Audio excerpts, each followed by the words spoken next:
I had another interesting printer job today. So a local chiropractor that I support and I've been friends with for many years called me because he said that his office printer was getting random print jobs that were full page in color, and he had no control over who was sending these print jobs to his printer, and it was using up all of his ink. It was an inkjet printer. So this is a small shared medical space in which there is one central internet router, and all of the providers in the building use that internet. Normally something like a small medical practice or a chiropractor's office would have their own dedicated internet, but you're seeing more and more these small shared co-working spaces that are owned by one provider, but then they rent out parts of their building to be used by other medical providers, such as a chiropractor, massage therapist, and other types of providers. So as the IT for this particular chiropractor, I do not have admin rights to the router, and we don't have specific ways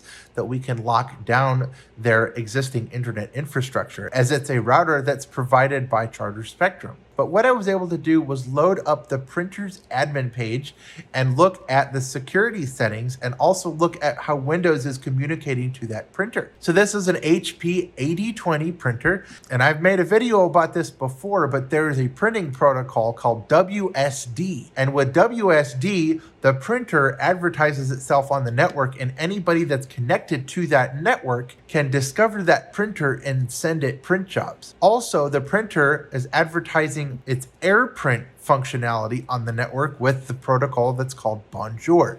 This is how Apple computers find and discover printers, and you can print to a printer that uses AirPrint from your iPhone, iPad, or any kind of Mac device.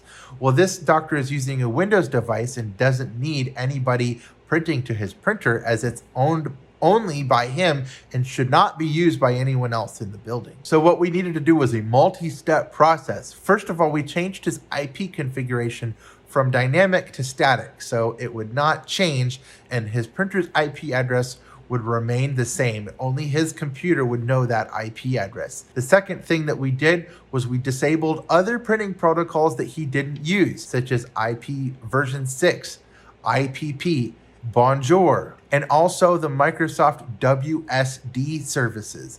So if WSD is disabled on the printer, nobody else in the building that's connected to the same Wi-Fi network will be able to discover his printer and print to it. They would have to have the printer's IP address and manually load the driver and port it to that IP address. So in Windows, I went to the printer settings, and I noticed that he was using the WSD protocol to communicate to his printer.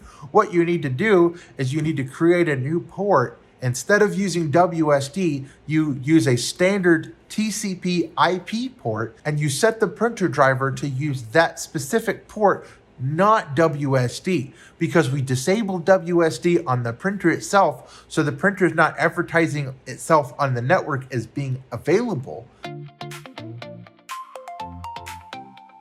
We also set the computer to not use WSD and to use TCP IP. This is a simple way of locking down a printer so that it's not discoverable on the network. Nobody will be able to send random print jobs to this printer, and the doctor is still able to print from his computer wirelessly to this printer as normal.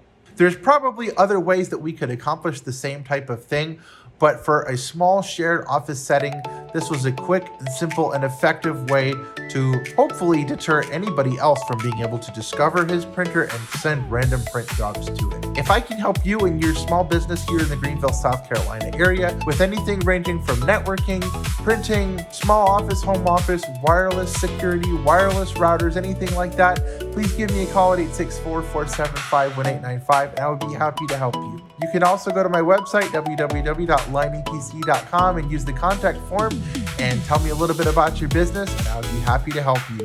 I hope you have a wonderful day, and I hope to see you in the Greenville, South Carolina area soon.